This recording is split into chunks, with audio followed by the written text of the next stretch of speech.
રાજ્ય ચૂંટણી પંચે સ્થાનિક સ્વરાજ્ય સંસ્થાઓની સામાન્ય ચૂંટણીની જાહેરાત કરી છે। આ જાહેરાત બાદ ભરૂચ જિલ્લામાં રાજકીય ગતિવિધિઓ તેજ બની છે।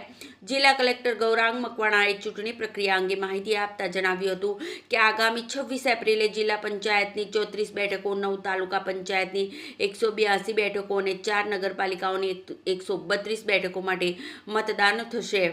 જિલ્લામાં તાલુકા પંચાયતોની બેઠકોની સંખ્યા જાહેર કરવામાં આવી છે। ભરૂચ તાલુકા પંચાયતમાં સૌથી વધુ 30 બેઠકો છે। જંબુસર અને ઝઘડિયા તાલુકા પંચાયતમાં 22 બેઠકો નક્કી કરાઈ છે। આ ઉપરાંત વાગરા તાલુકામાં 18, હાંસોટમાં 16, અંકલેશ્વરમાં 26, આમોદમાં 16, વાલિયા અને નેત્રંગ તાલુકામાં 16 બેઠકો રહેશે। નગરપાલિકાઓ માટે પણ વોર્ડ અને બેઠકોની વિગતો જાહેર થઈ છે। ભરૂચ નગરપાલિકામાં 11 વોર્ડ સાથે કુલ 44 બેઠકો છે। અંકલેશ્વર નગરપાલિકામાં 9 વોર્ડમાં 36 બેઠકો, જંબુસર નગરપાલિકામાં 7 વોર્ડમાં 28 બેઠકો અને આમોદ નગરપાલિકામાં 6 વોર્ડમાં 24 બેઠકો માટે મતદાન યોજાશે। ચૂંટણી માટે ભરૂચ જિલ્લા પંચાયત અને 9 તાલુકા પંચાયત માટે કુલ 1134 મતદાન મથકો નક્કી કરાયા છે, જ્યારે 4 નગરપાલિકાઓ માટે 219 મતદાન મથકો રહેશે। આમ જિલ્લામાં કુલ 1353 મતદાન મથકો પર ચૂંટણી યોજાશે। જિલ્લા પંચાયત અને તાલુકા પંચાયતોમાં કુલ 8,67,518 મતદારો નોંધાયા છે, જેમાં 4,43,966 પુરુષ, 4,23,533 સ્ત્રી અને અન્ય જાતિના 19 મતદારોનો સમાવેશ થાય છે। 4 નગરપાલિકાઓમાં કુલ 2,19,004 મતદારો નોંધાયા છે। આ પૈકી 1,10,653 પુરુષ, 1,08,332 સ્ત્રી અને અન્ય જાતિના 19 મતદારો છે। આ ચૂંટણી પ્રક્રિયામાં જિલ્લા પંચાયત માટે 10 ચૂંટણી અધિકારી અને 18 મદદનીશ અધિકારીઓ ફરજ બજાવશે। તાલુકા પંચાયત માટે 18 અધિકારીઓ અને નગરપાલિકા માટે 4 ચૂંટણી અધિકારી અને મદદનીશ અધિકારીઓ રહેશે। સમગ્ર ચૂંટણી માટે 15 નોડલ અધિકારીઓ અને 7,000થી વધુ કર્મચારીઓ તૈનાત કરાશે।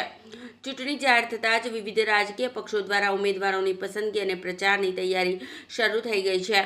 જિલ્લા વહીવટીતંત્ર દ્વારા ચૂંટણી પ્રક્રિયા પારદર્શક અને શાંતિપૂર્ણ રીતે સંપન્ન થાય તે માટે જરૂરી વ્યવસ્થાઓ હાથ ધરવામાં આવી રહી છે। આપણે સૌ જાણીએ છીએ એમ ગઈકાલે રાજ્ય ચૂંટણી આયોગ દ્વારા સ્થાનિક સ્વરાજ્યની સંસ્થાઓ માટે ચૂંટણીની જાહેરાત કરી દેવામાં આવી છે।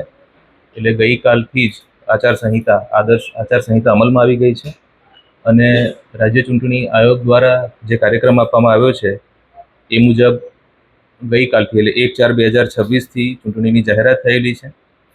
ચૂંટણીની જે નોટિસ પ્રસિદ્ધ કરવાની હોય છે, જાહેરનામું હોય છે, એ 6/4/2026 સુધીમાં પ્રસિદ્ધ કરવાનું થાય છે સંબંધિત આરઓ ચૂંટણી અધિકારી દ્વારા। ઉમેદવારી પત્રો ભરવા માટેની છેલ્લી તારીખ છે 11 એપ્રિલ 2026 અને એ ભરાયેલા ઉમેદવારી પત્રોની જે ચકાસણી કરવાની છે એની તારીખ છે 13/4/2026।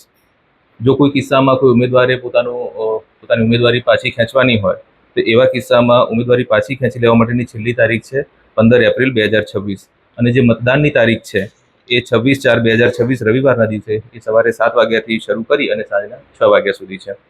જો કોઈ કિસ્સામાં પુનઃ મતદાન કરવાનું થાય તો એવા કિસ્સામાં 27/4/2026ના રોજ પુનઃ મતદાનની તારીખ આપવામાં આવેલી છે અને મતગણતરી જે છે એ 28 એપ્રિલ 2026ના રોજ છે। એટલે સમગ્ર પ્રક્રિયા 28 તારીખે મતગણતરી સાથે સુનિશ્ચિત કરવાની થાય છે અને સમગ્ર ચૂંટણી પ્રક્રિયા જે છે એ પૂર્ણ થવાની તારીખ 30/4/2026 છે। ભરૂચ જિલ્લાની વાત કરું તો આપણા ત્યાં ભરૂચ જિલ્લા પંચાયતની ચૂંટણી છે, જેમાં એક જિલ્લા પંચાયત ગણીએ તો 34 સીટ આપણી જિલ્લા પંચાયતની છે, 9 તાલુકા પંચાયતોની 182 સીટ છે અને કુલ 4 નગરપાલિકાઓના 33 વોર્ડ અને એના 132 સભ્યો એની ચૂંટણી યોજવાની થાય છે।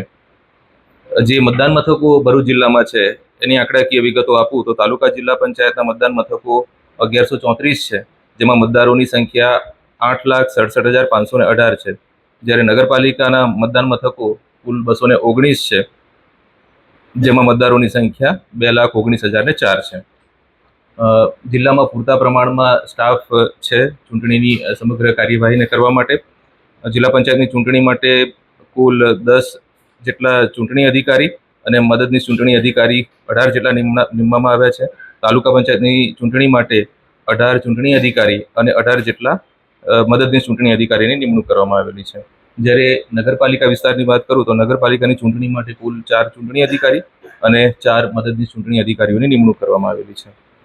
સમગ્ર કામગીરી છે એ સુચારુ રૂપે ચાલે, તમામ જે રાજ્ય ચૂંટણી આયોગના નિર્દેશો છે એનું સંપૂર્ણપણે પાલન થાય એટલા માટે 15 જેટલા નોડલ ઓફિસરોની પણ નિમણૂક કરવામાં આવેલી છે. કુલ આપણા ત્યાં 7,000થી વધારેનો સ્ટાફ ઉપલબ્ધ છે, જે સમગ્ર ચૂંટણી પ્રક્રિયાને સારી રીતે પૂર્ણ કરવામાં પોતાનું યોગદાન આપશે. એમના પણ ઓર્ડર્સ થઈ ગયા છે. પૂરતા પ્રમાણમાં આપણી પાસે ઈવીએમ્સ અવેલેબલ છે. પૂરતા પ્રમાણમાં ચૂંટણીલક્ષી સાહિત્ય આપણી પાસે અવેલેબલ છે. એટલે સમગ્ર ચૂંટણી પ્રક્રિયાને સુપેરે પાર પાડવા માટે સમગ્ર ભરૂચ જિલ્લા વહીવટીતંત્ર સજ્જ છે.